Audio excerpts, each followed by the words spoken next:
सूत्रधारी ज्ञान ज्योति online classes में आप सभी का स्वागत और अभिनंदन करता हूं। आज हम कक्षा तीसरी का विषय हिंदी और पहला चैप्टर हम लोग पढ़ेंगे। ठीक है, तो पहला चैप्टर में क्या दिया है, यहाँ पर एक कविता है, हम नन्हे नन्हे बच्चे हैं। ये क्या है, कविता है। तो इस कविता को हम लोग आज पढ़ेंगे।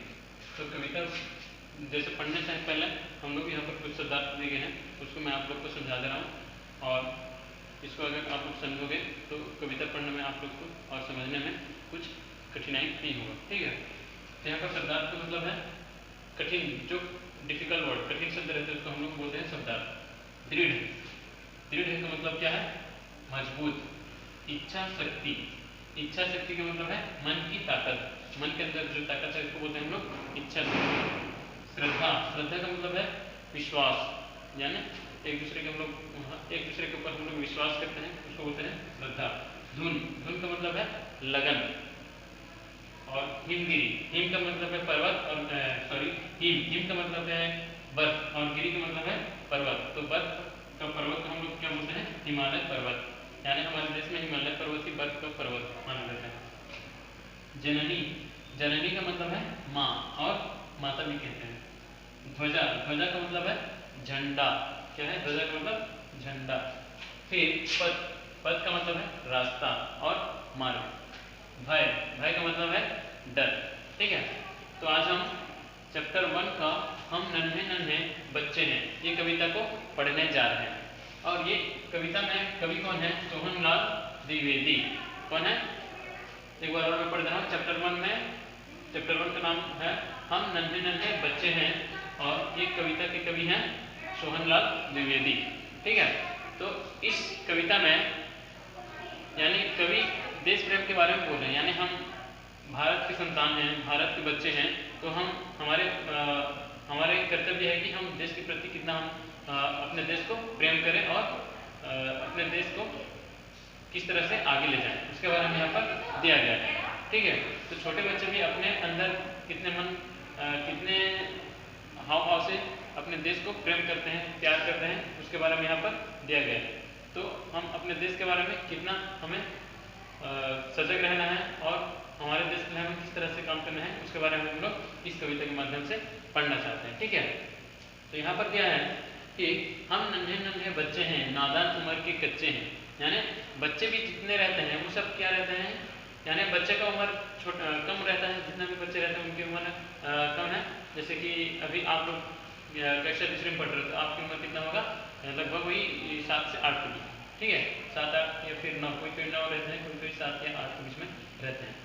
तो बच्चे जो हैं, जितने नन्हे नन्हे बच्चे हैं वो नादान हैं, यानी कम उम्र के बच्चे हैं, तो उसको नादान उम्र के कच्चे बोला गया यहाँ पर अपनी धुन के सच्चे हैं। जो बच्चे रहते हैं ना वो कभी भी झूठ नहीं बोलते और अपने उम्र के अपनी धुन का मतलब है, धुन का मतलब यहाँ पर क्या लिखा है, लगन। जो अपनी लगन है, यानी बच्चों की जो लगन है उसमें वो क्या रहता है कि हमेशा यानी अपनी धुन में वो हमेशा सच्चे रहते हैं। जो जैसे कि छोटे छोटे बच्चे कुछ भी कार्य करते हैं तो अपने मन लगा के करते हैं, अपने धुन में वो मस्त रहते हैं। जननी, जननी की जय जय गाएंगे, भारत की ध्वजा फहराएंगे। तो यहाँ पर क्या है, जननी, जननी का मतलब है यहाँ पर भारत माता। तो भारत माता को हम लोग यहाँ पर बोलते हैं जननी।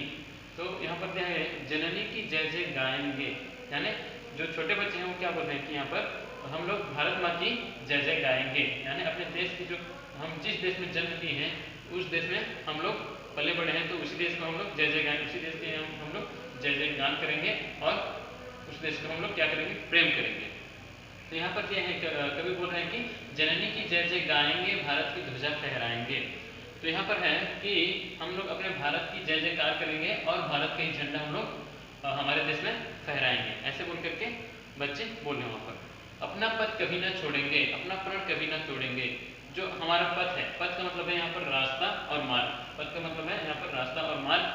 तो हम लोग अपना जो पथ है, हम लोग जिस रास्ता चुने हैं उस रास्ते में हम लोग जाएंगे और उस रास्ते को हम लोग कभी नहीं छोड़ेंगे, यानी हम लोग भारत माता को प्रेम करेंगे तो इस रास्ते को अपनाएंगे और प्रेम करते करते अपने जो प्रण लिए हमने भारत माता के प्रति प्यार करने का या फिर भारत माता को सबसे ऊंचा ले जाने का, आगे ले जाने का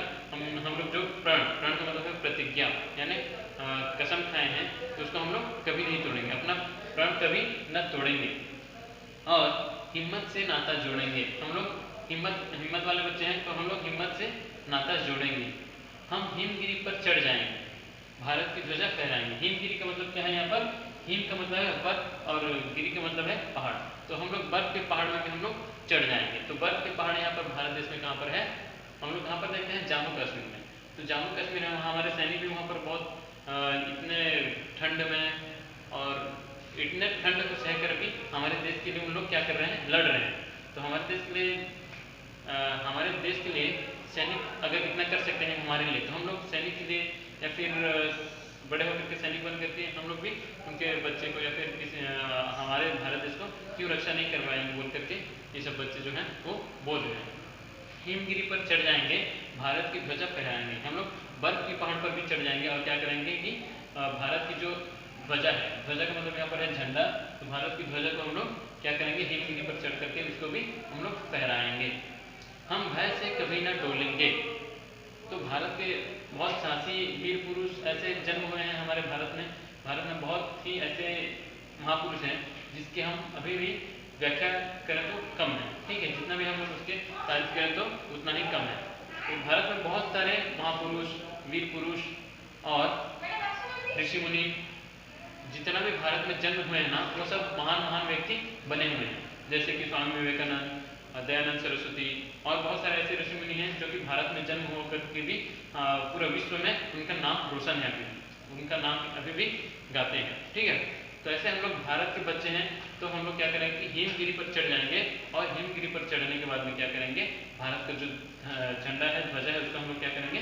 फहराएंगे, ठीक है?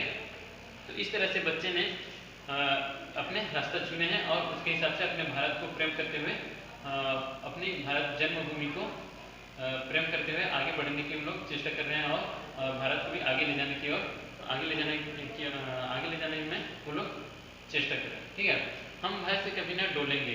तो भय, जैसे कि हम लोग कुछ भी ये होने से डर जाते हैं, यानी छोटे छोटे बच्चे डर जाते हैं, लेकिन हमें कहने का डरना नहीं है, यानी हमें अपनी हिम्मत से काम लेंगे और डरेंगे नहीं। कभी भी हम लोग नहीं डरेंगे, और अगर डर जाएंगे तो हम लोग का हिम्मत टूट जाएगा। इसलिए हम लोग कभी नहीं डरेंगे। भारत के प्रति हम लोग हमेशा निडर रहेंगे और अपने देश को दुश्मनों से बचाएंगे, ठीक है?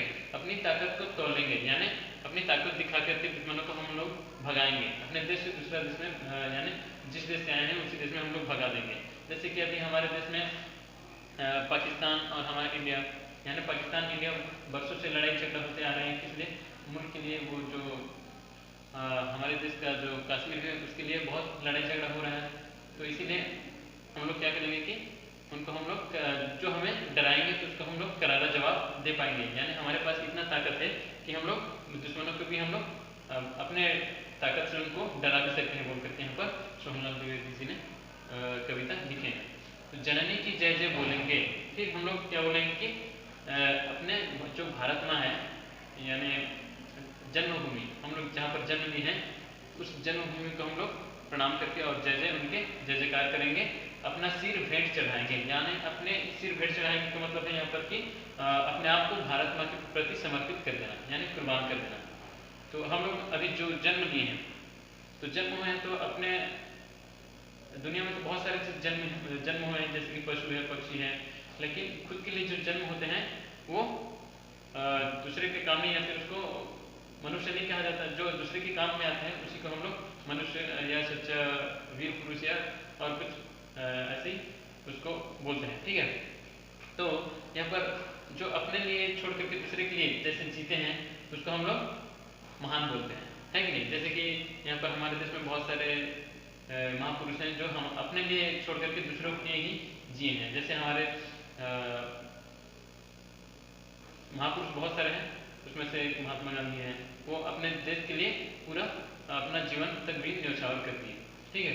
तो ऐसे ही हमें क्या करना है कि अपने भारत माँ के लिए लड़ते लड़ते अपने सिर भी चढ़ा देंगे, यानी भारत माता के प्रति अपने जो शरीर है उसको भी हम लोग भारत माँ के प्रति हम लोग अपना शरीर को भी त्याग कर देंगे। और क्या करेंगे कि अपना सिर भेंट चढ़ाएंगे, भारत की ध्वजा फहराएंगे। तो अपना जो शरीर है उसको भारत माता के प्रति समर्पित कर देंगे। अगर समय आया तो भारत माता के प्रति समर्पित भी कर देंगे। और क्या करेंगे कि भारत की जो झंडा है उसको हम हमेशा ऊंचा ही रखेंगे बोल करके यहाँ पर जो हम नन्हे नन्हे बच्चे हैं कविता के कवि कौन बोल रहे हैं? सोहनलाल द्विवेदी बोल रहे हैं। ठीक है, तो इस कविता से के माध्यम से हम लोग यह सीखे कि हम जितना भी छोटे हैं लेकिन हम क्या क्या है कि अपने जो मन है, मन के हम लोग क्या है, सच्चे हैं। छोटे छोटे बच्चे क्या होते हैं कि मन के सच्चे होते हैं, उसको छोटे मन में जैसे सिखाया जाता है वो बड़े होकर भी वैसे सीखते हैं। ठीक है, तो यहाँ पर छोटे बच्चे होकर भी हम लोग इतना साहस करते हैं, तो बड़े होने से और हम लोग के पास में बहुत साहस आ जाएगा और हम लोग अपने भारत को ऊपर ले जाने, यानी सबसे ऊपर, भारत जो हमारा देश है उसको सबसे ऊपर रखने की हम लोग चेष्टा करेंगे और इसी तरह हम लोग धीरे धीरे आगे बढ़ेंगे। जो हमने कसम खाई है कि भारत माता के प्रति अपना जो प्रण ली है कि जिस रास्ते में आ रहे हैं भारत माता को अपने जो शरीर को कुर्बान करने के लिए, उसी रास्ते हम लोग निकलेंगे और जो भय है उसको हम लोग, भय को निकाल देंगे, अपने शरीर से जो भय है उसको हम लोग निकाल देंगे। बोल करके छोटे छोटे जो बच्चे हैं उनको क्या करना है, अपने देश के प्रति हमें सजग और सतर्क करवाना है। ठीक है, तो आइए बच्चों हम लोग देखते हैं इस कविता जो है ना, हम नन्हे नन्हे बच्चे हैं, इस कविता को हम लोग 2 बार मेरे साथ आप लोग गाइएगा या फिर अपने पास में बुक रखें और बुक चैप्टर 1 को निकाल करके पेज नंबर 6 जो है उसको क्या करना है, देखना है। ठीक है, तो मैं जो गा रहा हूँ उसको आप लोग मेरे साथ साथ आप लोग भी क्या करोगे, रिपीट करोगे। ठीक है, हम नन्हे नन्हे बच्चे हैं, नादान उम्र के कच्चे हैं, पर अपनी धुन के सच्चे हैं, जननी की जय जय गाएंगे, भारत की ध्वजा फहराएंगे, अपना पथ कभी न छोड़ेंगे, अपना प्रण कभी न तोड़ेंगे, हिम्मत से नाता जोड़ेंगे, भारत की ध्वजा फहराएंगे, हम भय से कभी न डोलेंगे, अपनी ताकत को तोलेंगे, जननी की जय जय बोलेंगे और अपने सिर भेंट चढ़ाएंगे, भारत की ध्वजा फहराएंगे। तो ठीक है बच्चों, इस कविता को हम लोग एक बार और मैं आप लोग को समझा देना चाहता हूँ, क्योंकि एक बार में तो कोई ठीक ढंग से समझ में नहीं आता होगा, तो आप लोग को फिर से दोबारा मैं आप लोग को थोड़ा थोड़ा करके समझाता हूँ। ठीक है, हम नन्हे नन्हे बच्चे हैं, नादान उम्र के कच्चे हैं, अपने धुन के सच्चे हैं और जननी की जय जय गाएंगे, भारत की ध्वजा फहराएंगे। तो यहाँ पर जो बच्चे हैं वो क्या है कि नन्हे नन्हे छोटे छोटे बच्चे हैं और उनके उम्र उनके जो उम्र है, यानी छोटे बच्चे की उम्र हमेशा कम रहता है, तो नादान उम्र के यानी कम उम्र के, पर अपनी धुन के सच्चे हैं, पर जो अपनी जो धुन में रहते हैं, जिस काम में वो लगे रहते हैं उसमें वो क्या है कि वो सच्चे हैं और जननी की जय जय गाएंगे, भारत की ध्वजा फहराएंगे। तो जननी यहाँ पर किसको बोला गया है कि अपने भारत माँ को यहाँ पर जननी बोला गया है, और वो बच्चे किसके जय जय गाएंगे, भारत माता की जय जय गाएंगे और हमारे जो भारत माता है तो उसके झंडा को वो लोग फहराना चाहते हैं। ठीक है, अपना पद कभी ना छोड़ेंगे और अपना प्राण कभी ना तोड़ेंगे। तो जो अपना जो रास्ता चुन लिए हम लोग, यानी छोटे बच्चे जो अपना रास्ता चुने हैं उनको वो क्या करेंगे, कभी नहीं छोड़ेंगे, यानी देश के प्रति अपने आप को समर्पित करने का जो रास्ता चुन लिया उन्होंने, तो उसको वो लोग नहीं छोड़ना नहीं चाहते और अपना जो प्रण लिए, यानी प्रण का मतलब है यहाँ पर कसम और या फिर जो प्रण का मतलब कसम है और यहाँ पर जो शपथ लेते हैं उसको बोलते हैं यहाँ पर प्रण। तो अपना जो कसम ली है उन्होंने कि छोटे बच्चे अपने देश के प्रति क्या करेंगे, तो उसको वो अपना जो प्रण ली है, शपथ ली है, उसको वो कभी नहीं तोड़ेंगे, यानी अपने देश के प्रति वो हमेशा सजग रहेंगे और देश के काम आने में हम लोग हमेशा आगे ही बढ़ते रहेंगे। तो इस तरह से हम लोग इस कविता को हम लोग समझेंगे। ठीक है, हिम्मत से नाता जोड़ेंगे। जो छोटे बच्चे रहते हैं उनकी काफ़ी हिम्मत रहते हैं, यानी जब छोटे बच्चे रहते हैं तो कुछ भी वो करने के लिए तैयार रहते हैं हमेशा। तो छोटेपन से बच्चे लोग को अगर अच्छी शिक्षा दी जाए तो उन लोग आगे चलकर भी हमेशा अपने देश के लिए भी उन लोग अच्छे से सजग रहेंगे। ठीक है, हम हिमगिरी पर चढ़ जाएंगे, भारत की ध्वजा फहराएंगे। और लोग क्या बोल रहे हैं कि हिमगिरी यानी हिमालय के पर्वत पर चढ़ जाएंगे और वहाँ पर क्या करेंगे कि भारत का जो झंडा है उसको हम लोग फहरा देंगे। हम भय से कभी ना डोलेंगे। तो जितना भी भय हो उससे हम कभी नहीं कतराएंगे, यानी नहीं डरेंगे और अपनी ताकत जो है उसको अपने ताकत के हिसाब से अपने जो अंदर भय है ना उसको हम लोग निकाल देंगे। जननी की जय जय बोलेंगे। तो भारत माँ की हम लोग हमेशा जय जयकार बोलते आए हैं और आगे भी बोलेंगे और जननी की हम लोग हमेशा जय जयकार बोलते ही रहेंगे। अपना सिर भेंट चढ़ाएंगे, यानी जो भारत माता के प्रति हम लोग की मन में श्रद्धा है, प्यार है, तो अपने भारत माता के प्रति हम लोग क्या करेंगे कि अपने जान को भी देने के लिए न्यौछावर कर देंगे। अपने भारत माता के प्रति अपनी जान को भी हम लोग न्यौछावर कर देंगे और भारत की वहाँ पर हम लोग क्या करेंगे, झंडा को फहराएंगे। ठीक है, तो इसको मैं आशा करता हूँ आप लोग समझ गए होंगे, और नहीं समझे होंगे तो भी बुक में दिया हुआ है, उसको कम से कम 3 या 4 बार आप कविता को रिवीजन करेंगे, आप बारम्बार पढ़ेंगे, तब आप लोग को ये कविता समझ में आ जाएगा। और फिर उसके जो शब्दार्थ हैं ये मैं जो लिखवाया आप लोग को, इसको पढ़ोगे तब आप कठिन शब्द के भी उत्तर मिल जाएगा आपको, ठीक है। तो इसको हम लोग जितना लोग पढ़े हैं तो आप लोग को आशा करता हूँ कि आप लोग समझ गए होंगे थोड़ा बहुत भी, और इसका जो क्वेश्चन आंसर है उसको करने का प्रयास करें, ठीक है। धन्यवाद।